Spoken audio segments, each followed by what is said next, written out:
morning, everybody. It's Friday, January 5th, and this is the AgYield War Room. I'm Dan Dempsey, and I'll be moderating today's session. As always, if you've got any questions or comments or want to chime in on anything we're discussing here today, please feel free to drop a line in the chat area, and we'll get to the comments during the show.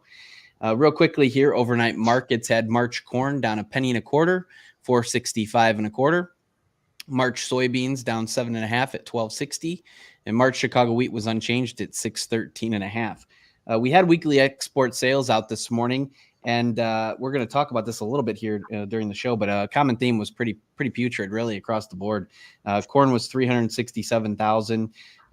They were looking on the low end of estimates in the 500,000 type area, so well below the lower end.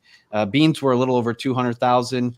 Once again, looking for 500,000 or so far below. And wheat was about 131,000, which, once again, below the low end of the estimate. So we'll get cooking here as we wrap up the week. But Ben, we were talking early this morning, we're starting to hear rumblings of more and more farmers selling in these 24, these 25.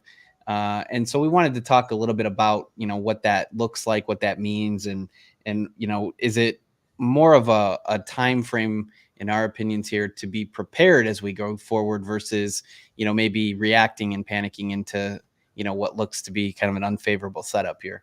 So I'll kick it over to you to start today. Yeah, I would first preface that with, we saw really poor export sales, poor gasoline demand, things like that for the holiday season reflected in reports this week.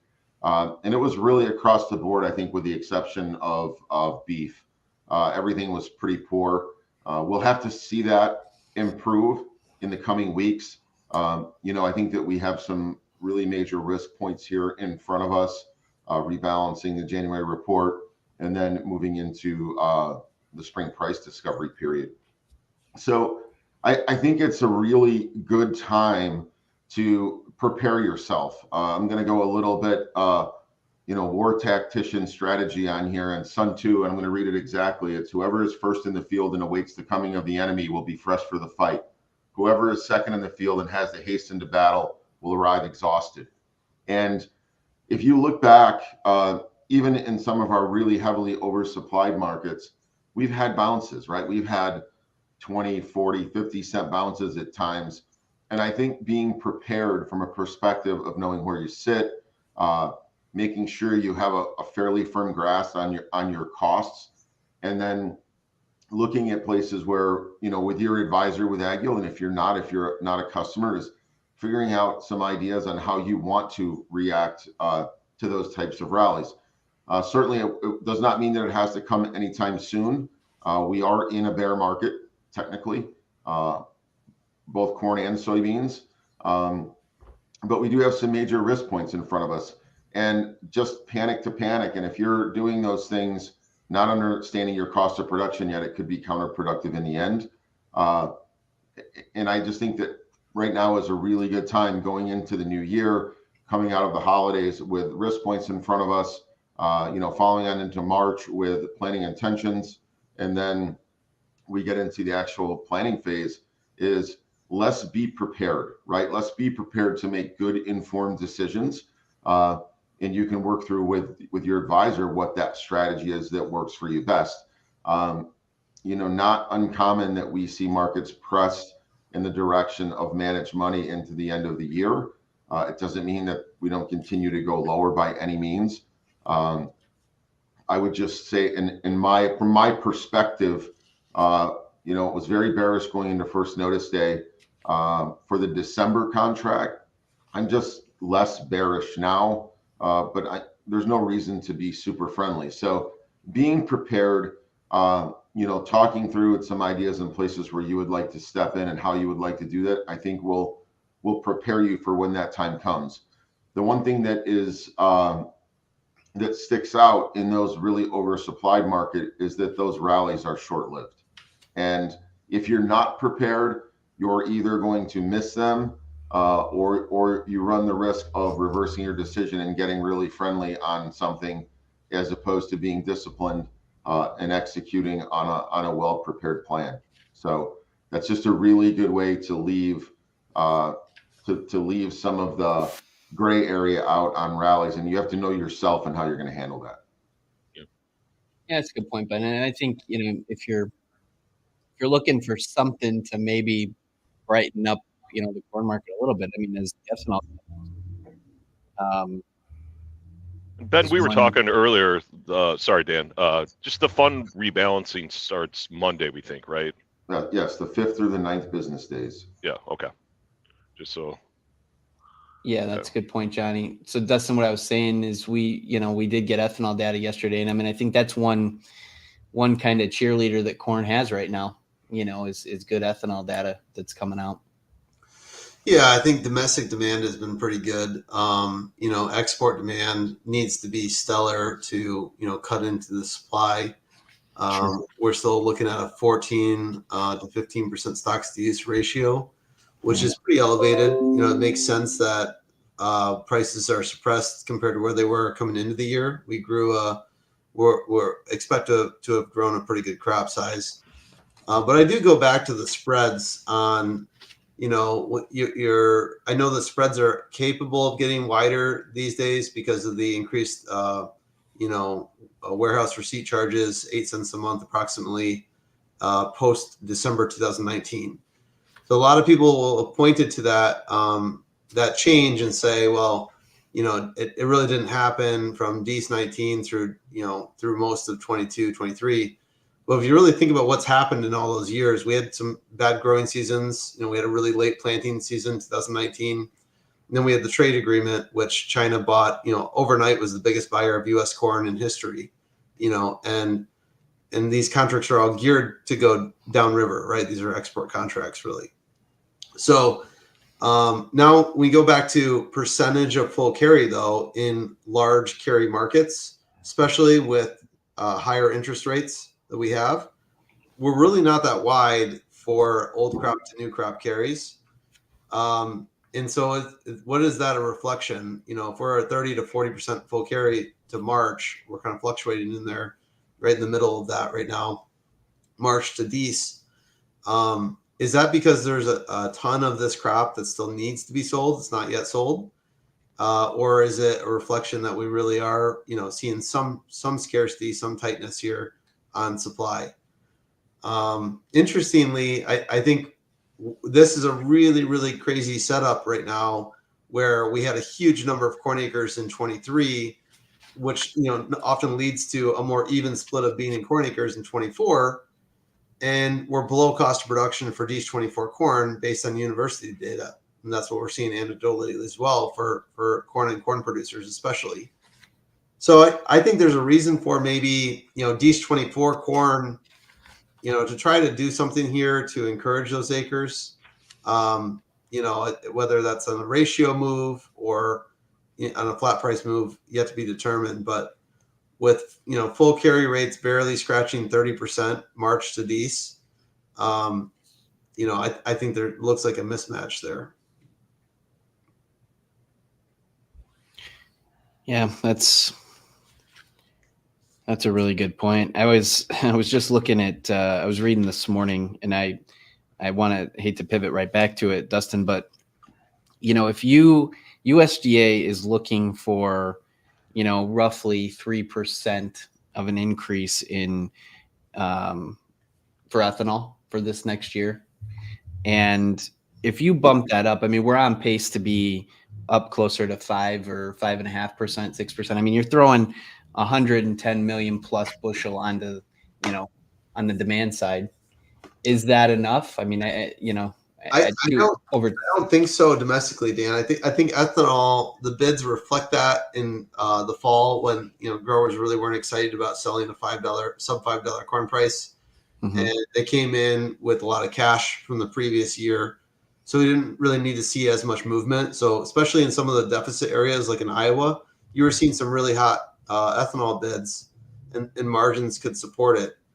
Even if we hit capacity, we hit blend well capacity, I just don't know that that's enough to chew through a 14 to 15% stocks to use ratio, unless we have some sort of surprise on the January 12th report for production. If production is down and we don't know it, then yeah, that could be an issue. But there's a chance that production rises by that. I mean, to see 100 to 300 million bushel swing in a quarterly stocks report from expectations is not uncommon. So an extra 100 million on ethanol production, I just don't think it's going to be enough to move the needle domestically. I think ethanol has to carry that torch a little bit more. Yeah, we're really grasping at straws here, trying to end the week with a little positivity for you. But, yeah.